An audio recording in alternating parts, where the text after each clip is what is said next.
Il y a un réel problème de pénurie de main-d'œuvre au Canada. En ce moment, ce n'est plus un secret pour personne, mais la région la plus touchée, c'est le Québec parce que la population est vraiment vieillissante. Le gouvernement fait des efforts pour trouver des solutions à chaque jour et nous allons voir à la suite de cette vidéo quelles sont les résolutions prises par le gouvernement du Québec pour éradiquer définitivement ce problème de pénurie de main-d'œuvre.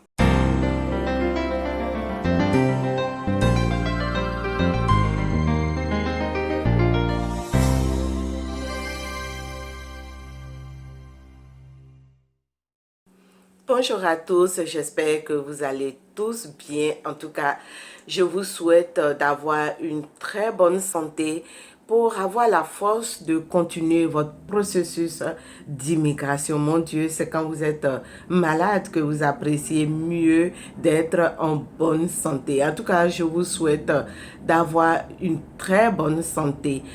Maintenant, je profite de cette reprise pour dire merci à tous ceux qui m'ont envoyé des messages de prompt rétablissement. Je dis merci à ceux qui sont fidèles à cette chaîne. Je dis merci à ceux qui s'abonnent. Maintenant, si c'est la première fois que tu découvres cette chaîne, sache que mon nom est Blandine Kofi et sur ma chaîne, je partage du contenu sur l'immigration au Canada. Je parle du Canada, je vous montre comment faire un bon CV et comment rechercher le travail pour pouvoir venir comme un travailleur temporaire. Vous en apprenez un peu plus sur ce pays qui va vous recevoir très bientôt. Alors, abonnez-vous à cette chaîne et faites de cette chaîne votre chaîne préférée parce que ici, vous avez les meilleures informations. Aujourd'hui, nous allons parler de la province du Québec. Vous savez que le Québec est en pleine pénurie de main-d'œuvre et des résolutions sont prises pour que on puisse trouver une solution.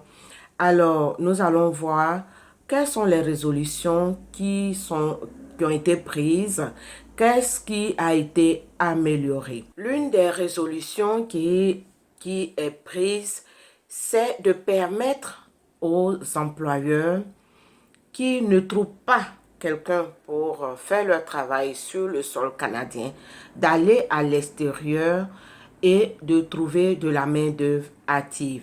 Évidemment, c'est conditionné par l'EIMT.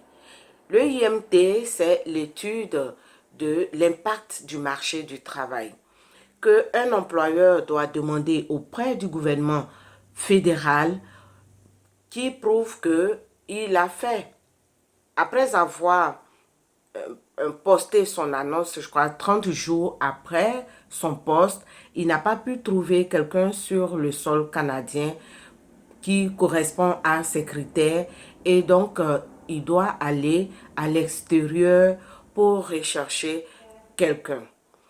Alors, beaucoup de personnes me reviennent en me disant que très souvent, lorsqu'ils tombent sur des employeurs, soit tu leur demandes s'ils ont déjà un permis de travail ou ils se rendent compte que la proposition n'intéresse plus l'employeur. Une chose que vous devez savoir, c'est que l'IMT est conditionné. C'est un document administratif, donc vous savez que tout ce qui est administratif est en général très lent et très long à faire. En plus que l'employeur doit demander non seulement l'EIMT au gouvernement fédéral, mais doit demander un certificat d'acceptation au gouvernement provincial.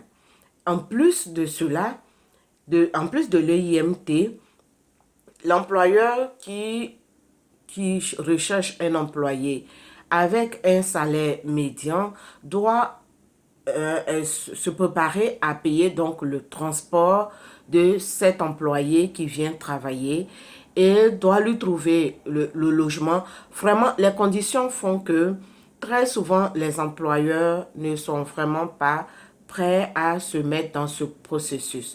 En plus, souvent, quand vous voyez une annonce, l'annonce doit pouvoir faire 30 jours d'abord. Donc, l'annonce peut sortir comme aujourd'hui, vous voyez l'annonce.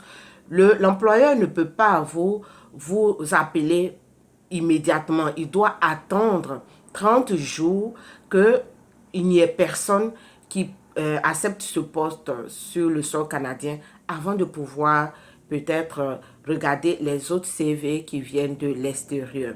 Donc, j'espère que cette explication va vous permettre de comprendre un tant soit peu pourquoi est-ce que les choses ont traîné jusque-là.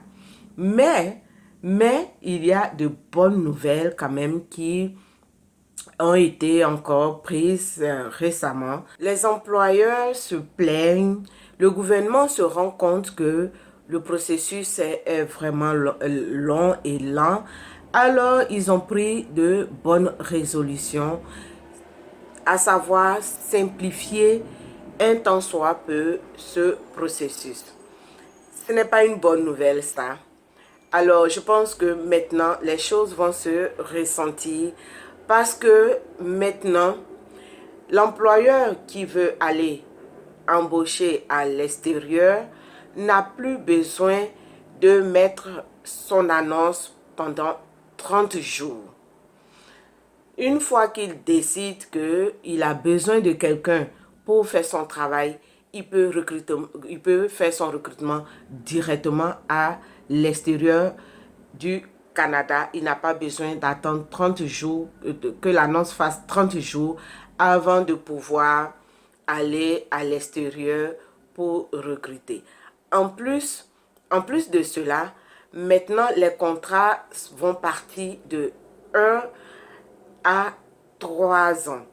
Parce qu'avant, les contrats étaient pour 1 an et c'était un peu difficile pour les employeurs parce que une fois que les gens arrivent, ils commencent à vraiment bien connaître et bien faire le travail. Nous sommes au thème donc du contrat et c'était difficile. C'était aussi difficile pour les travailleurs qui venaient parce que le contrat de 1 an ne vous permet pas de demander la résidence permanente. Non, parce que la résidence permanente, il vous faut au moins 3 années ou 2 ou 3 années pour pouvoir demander la résidence permanente. Donc, vous voyez que vraiment de très bonnes résolutions sont prises et je pense que c'est vraiment à l'avantage de tous ceux qui désirent venir travailler comme travailleurs temporaires. Donc, vous voyez que vraiment le gouvernement essaie de simplifier les choses. Il y a une liste des emplois qui sont vraiment concernés par ce processus simplifié. Je vais vous donner la liste, mais dans une autre vidéo, parce que sinon cette vidéo risque d'être longue. Donc celle-là sera la première et la deuxième, vous aurez l'intégralité de tous les emplois qui sont concernés. C'est plus de 200 emplois, donc je pense que chacun va vraiment se retrouver dedans et puis va vraiment rechercher le travail. Ce que je peux vous demander, c'est vraiment beaucoup de patience. La recherche du travail, comme je le dis tout le temps, chercher du travail, c'est vraiment du travail. Et ça demande beaucoup de patience. Si tu as envie tu te dis que je dois immigrer d'ici 2 mois. Vraiment, il n'y a pas de règle. Rien ne dit que dans 2 mois, effectivement, tu peux être au Canada. Alors, il faut s'armer vraiment de patience. Et ce sont des documents administratifs. Comme je l'ai dit, le IMT ne dépend pas du gouvernement du Québec, ça dépend du gouvernement de la fédérale. Les choses vont toujours traîner un peu. Donc, c'est vraiment de la patience qu'il vous faut. C'est vraiment beaucoup de recherches il faut faire. Il y a des gens qui te disent, oh, postulé pour 50 offres, je postulais pour 10 offres et depuis, je n'ai pas de résultat. Non, l'essentiel, c'est de ne pas de faire 100 postes. Non, je vous ai toujours dit, regardez vraiment les profils avant de postuler. N'allez pas non plus spammer les sites des gens en lançant plein de CV. Veillez à ce que votre CV soit bien rédigé. J'ai parlé de la compétence professionnelle. Dans une autre vidéo, là, je suis en forme, je vais continuer donc en parlant de l'expérience professionnelle et je pense que vous aurez vraiment tout ce dont vous aurez besoin pour faire un bon CV. Aussi, nous allons revenir sur la lettre de motivation. Donc, avant de lancer vos CV, veillez à bien regarder les profils que l'employeur demande. Il ne suffit pas de lancer le CV pour le lancer, non. Regardez vraiment bien que le profil vous correspond avant, sinon vous allez envoyer 1000 CV et vous n'aurez jamais de réponse. Et quelque part à côté, quelqu'un va envoyer un seul CV et il sera donc appelé. C'est ce que je voulais partager avec vous aujourd'hui. La suite de cette vidéo, la liste des emplois qui sont concernés par le processus simplifié.